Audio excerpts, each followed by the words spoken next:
It's my great pleasure to be joined by Quinn Duffy, the game director on Company of Heroes 2. I would say long-awaited. I would as a fan of the original, which is 6 years old. Have you been working on this particular game since the first one? Well, I guess after its 2 expansions have been completed. No, not exclusively, but we keep coming back to to the franchise and knowing we wanted to do something new and different in the franchise, and it's just sort of waiting for the ducks to line up, for us to get going on it. Now, obviously, it's a real-time strategy game that takes place in World War II, but the first game got a lot of acclaim and still very, very well regarded. You do approach the genre much differently than sort of what are the standard bearers out there like StarCraft.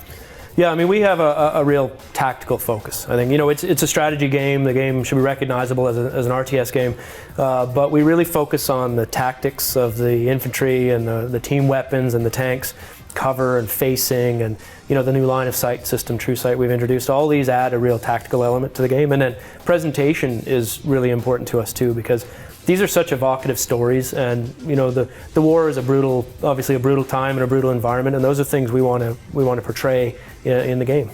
The fact that it's actually taking place in a historical setting, something where there are facts that surround it, not space or fantasy, that does in certain ways kind of constrain you in terms of sort of how it plays out with the conventions of the real-time strategy game. Yeah, I mean, we want to deliver an authentic experience, and we're not talking like getting every bolt accurate. It's really about the sort of the tone, the intensity, the immersion, the tension that you find on a battlefield. Those are the things that we're really, really interested in delivering. And the new engine, it looks great, it sounds great, it really adds to that element of immersion and kind of gets the player right into the action. Now, does historical war settings, and especially World War II, does it actually kind of lend itself to the conventions of real-time strategy, or do you have to sort of rejigger history and rejigger the genre to make it work? No, I think it does. I think it's a well-known story. It's a well-known piece of history. And one of the things that's really compelling about the combatant nations involved is that they felt very balanced. They felt it's like sort of right. that it took 6 years for the war to reach its conclusion, and so you've got these two sort of massive camps, the Axis and the Allies, fighting against each other. It took a long time. They really they hammered the hell out of each other for a long time, and it does lend itself really well to sort of strategy game conventions. Yes, the war was a test of endurance, and Company of Heroes 2 takes place on the Eastern Front, which I think even more so if you look at the tallies of the dead and what really sort of happened in that part of the war. How does that, just as history, sort of change how you have to approach the game? There's a tonal difference. The original game of Company of Heroes took place in Normandy, and you sort of had definitive good guys and definitive bad guys, and you're sort of freeing Europe. On the Eastern Front, the tone was very different. You have two nations that I think view each other as the mechanism of their demise, and they're fighting tooth and nail for their very survival. And so there's a darker element, and there's a more brutal element, and there's an element of scale and scope that we're really, really trying hard to deliver. Now, obviously the Germans have returned because they were the primary enemy, but with Stalin and his troops, he really did approach the conventions of war much differently. They were not as technologically advanced, and he also had sort of less regard for the welfare of the infantrymen that he was putting out there. So how does that manifest itself in the game when you're playing as the Soviets? Well, I think part of that is delivered in the campaign in terms of narrative, but even in the army and the multiplayer, it's their ability to kind of turn things around, their ability to be able to sort of produce quickly and get back on the foot after sort of taking a pounding, so they can recover. And then we've got things like Ura, their ability to sort of heroically charge the enemy, and that allows them to kind of break up a battle and to sort of re-engage in a really convincing way. How does that contrast with how you're going to be playing as the Germans?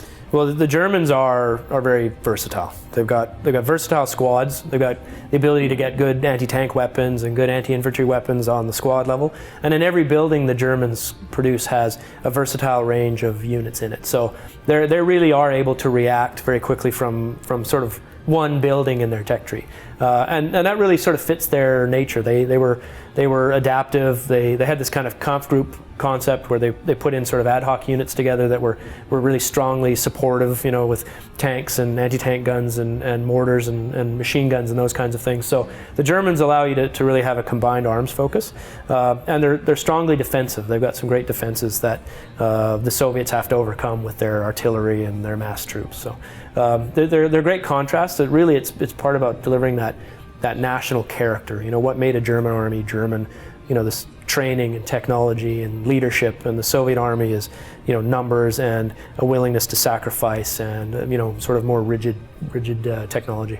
Now, there is kind of a third, I don't want to say army, but enemy that seems to be occurring in the game. That's weather. I mean, historically, every attempt to try to take out Russia has always been undone by just the bitter cold. Napoleon had a hard time, and obviously so did Hitler. How does that play into the game? Well, we've done a lot of effort, put a lot of effort into delivering the sense of cold weather and exposure and snow and ice and all these kinds of things. So we're calling that cold tech, but really it is introducing this general winter, and he's a neutral third party. He affects both players equally, and it changes up how you utilize your tactics in the multiplayer. You have to be careful about leaving your troops exposed; they'll freeze to death. You have to be, try keeping them in cover. You have to put them into shelter. You have to build fires to keep them warm. So it changes the pace of the game a little bit in multiplayer. It's a little more measured when you're in the weather, but smart players can take advantage of weather as well. When a blizzard sweeps in, and some players are going to hunker down, and some players can use that to their advantage and start playing aggressively. So 6 years ago, Company of Heroes comes out, and I would think that was kind of at the tail end of what had been years and years of a lot of World War II themed games, in large part due to the success of Medal of Honor and Call of Duty. And I, for one, also was a little bit like, oh God, another World War II game. And yes, it played a lot differently. Okay, let's fast forward to where we are now.